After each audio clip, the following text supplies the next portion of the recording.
This week, the world's been honoring the memory and legacy of Martin Luther King Jr. But 50 years after his death, how much progress have Black Americans made in the struggle to achieve racial and economic equality? This is Inside Story.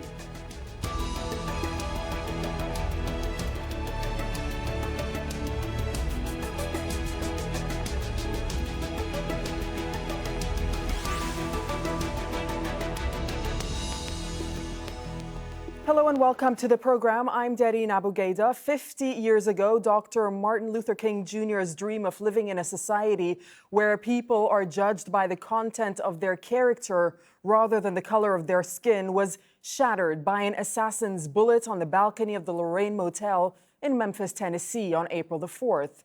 The civil rights champion was just 39 years old when he was killed. 5 decades later, on the anniversary of his death, people across the U.S. and the world paused to reflect on King's life and legacy. In a moment, we'll take a deeper look at his impact and look at some of the challenges still facing Black America with our guests. But first, Rosalind Jordan has more on the celebration of King's life from Memphis. Bells rang 39 times. Once for every year Martin Luther King Jr. lived. His life was short, but King changed millions of lives, ending segregation and securing voting rights for Black Americans. We were on our way to dinner when someone apparently in the window behind me, and a single shot him and killed him at around 6:01 on April 4th, 1968. Brutally murdered. At the Lorraine Motel, thousands gathered to honor his work and their own activism. It was those feelings of being a second-class citizen that I had experienced during my lifetime. And I said, enough is enough. Speaker after speaker walked on stage to talk about what King meant to them and what challenges they see facing society today. Apathy, hunger, racism, war. In the moral arena, we should be talking about love and justice and helping the poor and treating the strangers right. So we have to reshift the narrative, and we have to carry forth the Poor People's Campaign, a national call for a moral revival. Earlier on Wednesday, a march through the streets of Memphis to Mason Temple, the place where King delivered his mountaintop speech the night before his death. The mood at both events, largely celebratory, because of the political and economic advances achieved since 1968. But sadness hovered at the edges all day and washed over the gathering at 6:01 p.m. local time, the moment when James Earl Ray fired a rifle at King, standing on the balcony outside his hotel room, number 306. One of the speakers asked the crowd on Wednesday, "What are you doing tomorrow on April 5th? Are you going to continue working to honor Martin Luther King Jr.'s legacy?" A spirited call to action as the world honors a life well lived. Rosalind Jordan, Al Jazeera, Memphis, Tennessee. Well, almost 40 years after King's death, the U.S. elected its first Black president, Barack Obama. Obama and the current president, Donald Trump, paid tribute to King. Promise he fought for could never be taken away. His words, his deeds, they live on forever. And the cause for which he gave his life only gained strength and force and power with the passage of time. Because of him and his fellow marchers, barricades began to fall and bigotry began to fade. Laws changed, but so did hearts and minds. New doors of opportunity swung open for each new generation. Well, Black Americans have made progress in the political arena since Martin Luther King's generation. Around the time of his death, there were 6 Black members of Congress. There are now more than 40. In 1967, Cleveland became the first big city to elect a Black mayor. In the year 2000, 19 of the 50 largest U.S. cities were run by Black Americans. And as we mentioned, in 2008, Barack Obama reached the highest office in the land, becoming America's first Black president. So while progress has been made, Blacks in the U.S. still face many challenges. Their unemployment rate is double that of the white population. They're also twice as likely to live in poverty. Only 23% of Black people over the age of 25 have a college degree, and nearly 500,000 Black Americans are in jail, more than any other ethnic group.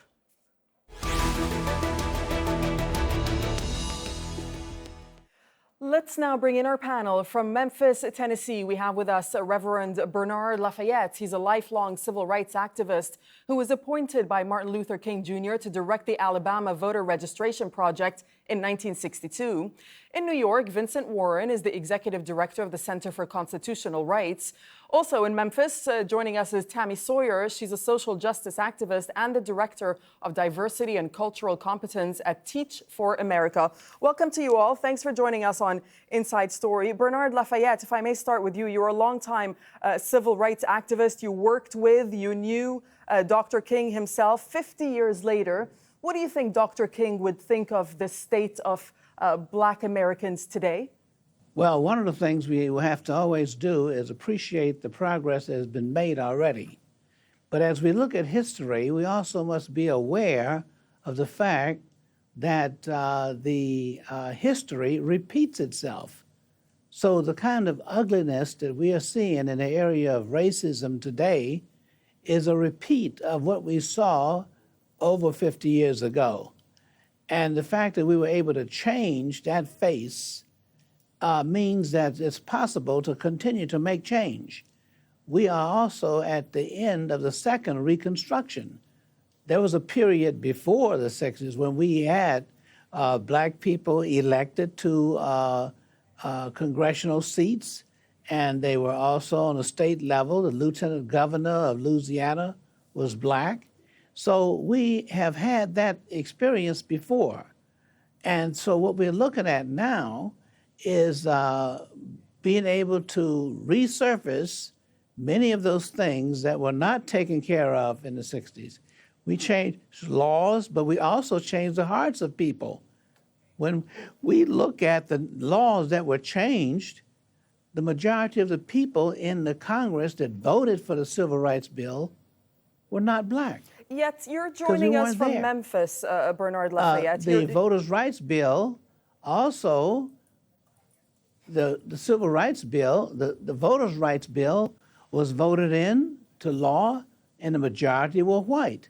So we have been able to make some great progress in winning the majority over to also recognize the fact that we, as a people, not just as Black people, but we as a people. And that's why we got Barack Obama.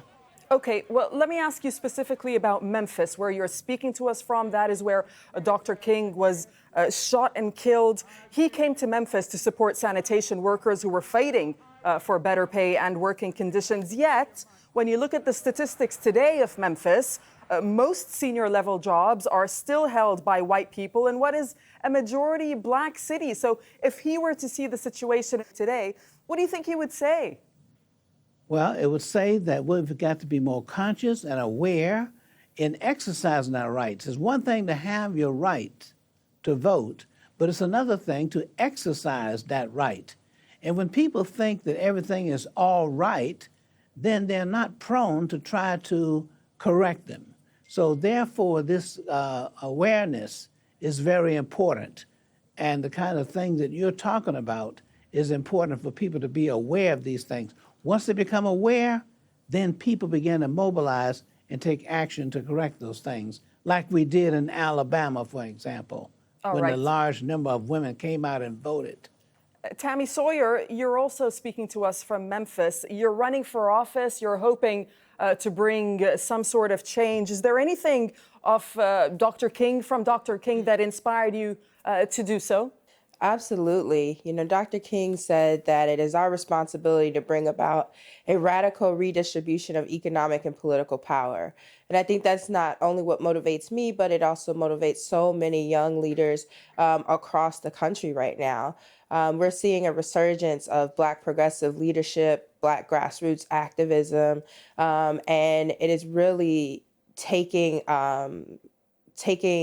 taking, excuse me, it is really moving forward with a lot of fervor. And, so here in Memphis, where we are seeing the same levels of poverty and inequity that were here where Dr. King died, we know that we need new progressive leadership. We need to redistribute economic opportunity. Only the opportunity here in our city is still staggering. It's still staggering at the levels of systemic oppression that exist.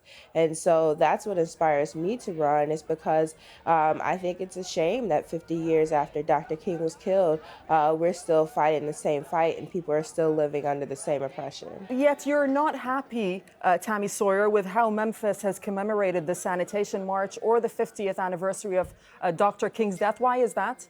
Overall, I believe that Dr. King definitely deserved a beautiful commemoration. My issues are that this week alone, 10 people were arrested for exercising their right to protest, and they were protesting the city of Memphis and its involvement in the continued oppression of its residents through immigration sweeps and ICE detainments and economic inequity. And so 3 people were arrested on Monday for protesting the shooting of a Black boy, Dareen Harris, who was shot in the back here and left. No one reported it to the police. He was left in an alley for 2 days. And the residents in his neighborhood were protesting that, and 3 people were arrested at that. And then 7 people were arrested on Tuesday for protesting ICE detainment at the police station. And so, but yet our city leaders are standing on stages saying that they recognize Dr. King. And just like we just heard Trump's words, I had to chuckle a bit because I'm like, how dare, anyone who continues to oppress people and,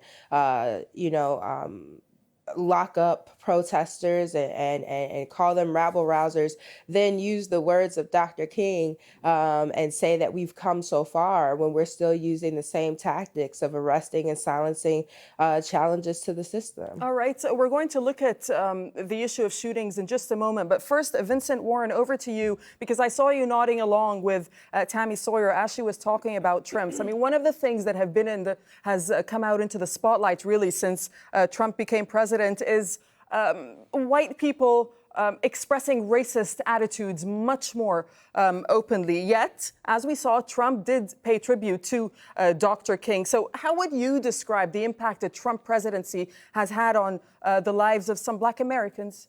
I think I agree with Tammy that it really, if it wasn't so sad, I would be chuckling about President Trump saying those words. We have to remember that 50 years ago, the November after Dr. King was shot, Richard Nixon won by a landslide the presidency of the United States. And so after Dr. King and all of the civil rights marchers had achieved all this extraordinary stuff that had never been done in American history, America went and elected a president who virtually stood against all of that. He was a law and order president, just like Donald Trump.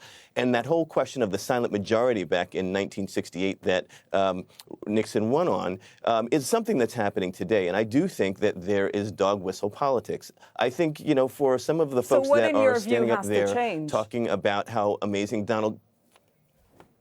Well, I think for those people that are standing up honoring Dr. King, I'm happy to see that they're doing it, but we have to remember that Dr. King, during his time, was a deeply controversial figure.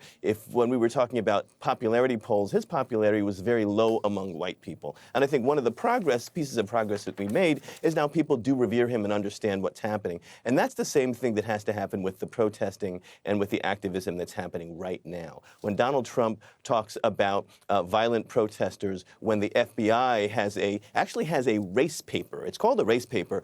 In our litigation, we've uncovered this document, which is fully redacted, but it actually, we surmise, casts Black Lives Matter and other activist protesters as potential terrorists, which is, of course, the same thing that was happening in 1968. So part of what has to change is not just people's reverence for Dr. King, but I think reverence for the idea that Black people are not being treated fairly or equally in the society, and that society has to reckon with that, and not just Black people and Dr. King's legacy. All right. Well, we addressed this just a moment ago. Let's go back to it, the issue of shootings in the U.S. So 22% of Americans shot by police in 2017 were black males. That's highly disproportionate, given they only make up 6% of the population. High-profile incidents of unarmed black men being shot by police has sparked outrage. And these include the killing of Michael Brown in Ferguson, Missouri, and just this month, the shooting of Saheed Vassell in New York. It's led to the nationwide movement Black Lives Matter, calling for reform and greater accountability. In the vast majority of these shootings, police officers do not face prosecution. Bernard Lafayette, and the latest tragic headline is from New York, in fact, where earlier this week, officers shot and killed a mentally ill black man. They accused him of having a gun. It turned out to be a metal pipe. I mean, what do you think Dr. King would make of movements like Black Lives Matter and the movement that we saw recently as well against gun violence led by students? Yes, the reason why people emphasize and this nomenclature of Black Lives Matter is because we assume that white lives matter. So what we want to do is emphasize that black people are also human beings. And like the Memphis thing, I am a man. I am not garbage. So what we're trying to do is to say that we matter also. And my point is that when you have targets that you're shooting at and it's part of your practice in preparing to be a law enforcement officer, the shape of your target, okay, determines your attitude. So that's part of the problem.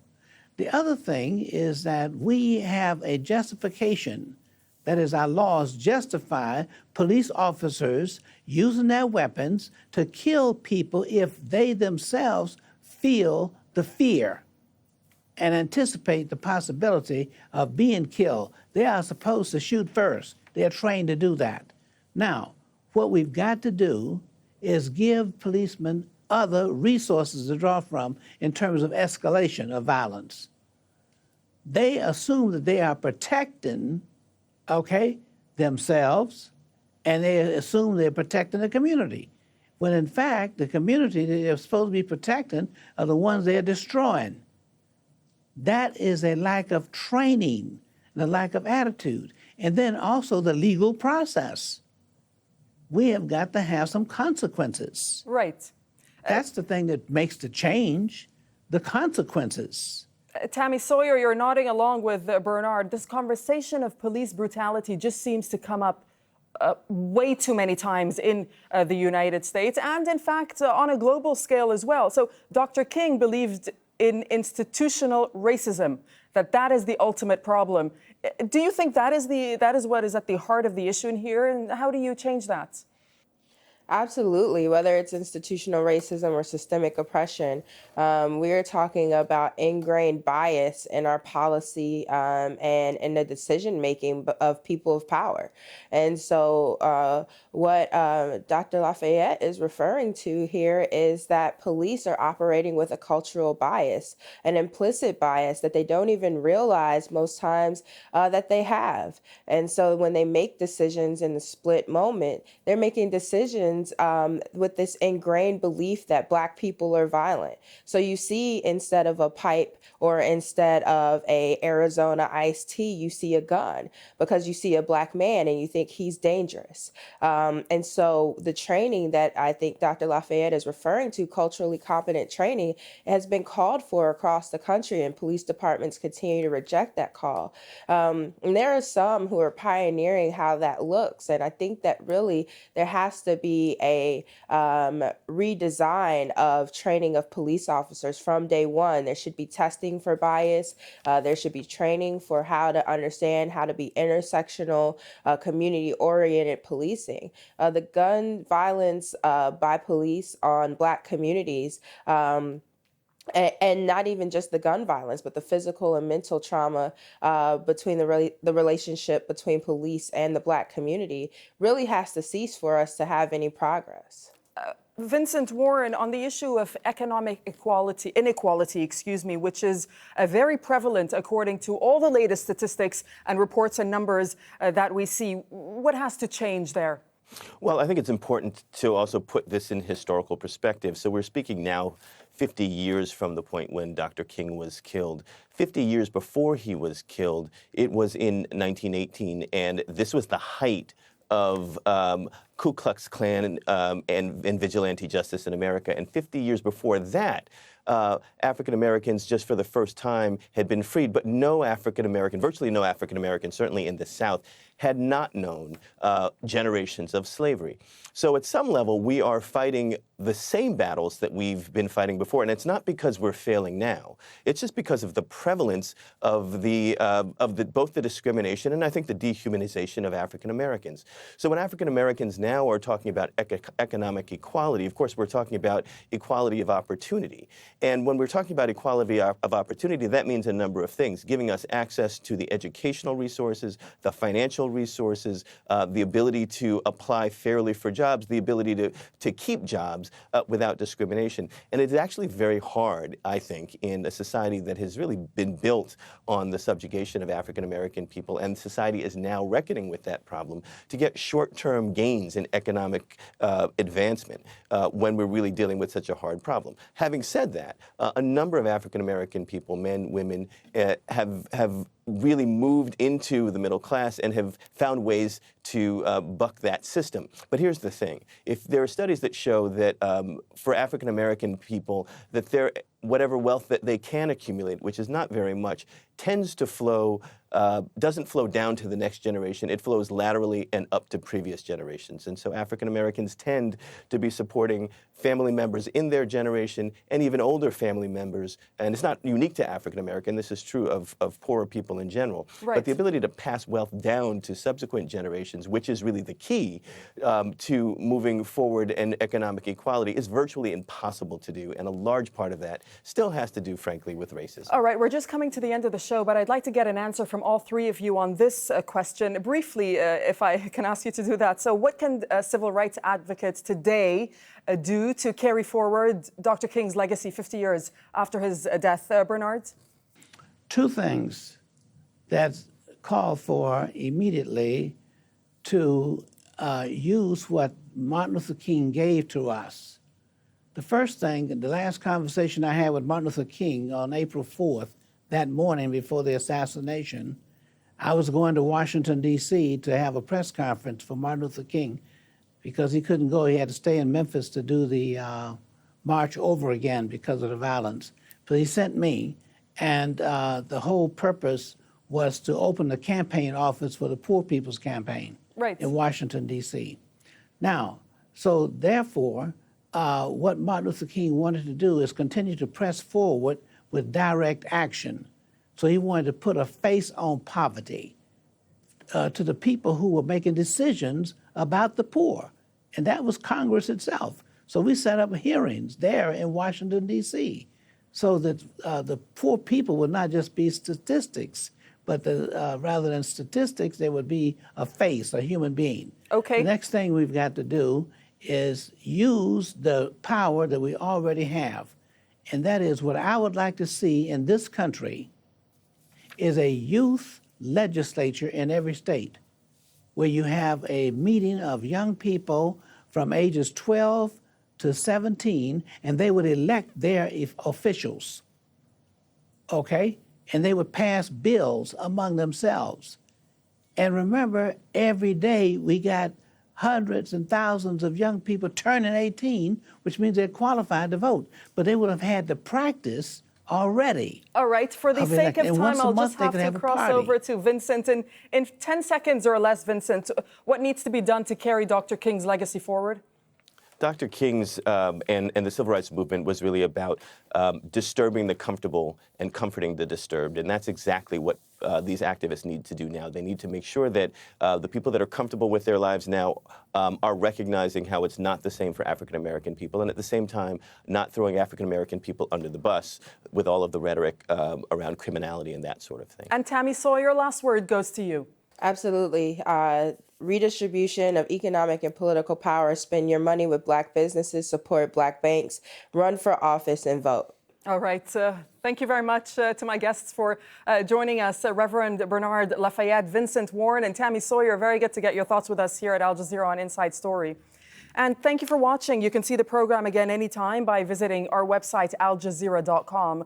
For further discussion, you can go to our Facebook page. That's facebook.com/AJ Inside Story. You can also join the conversation on Twitter.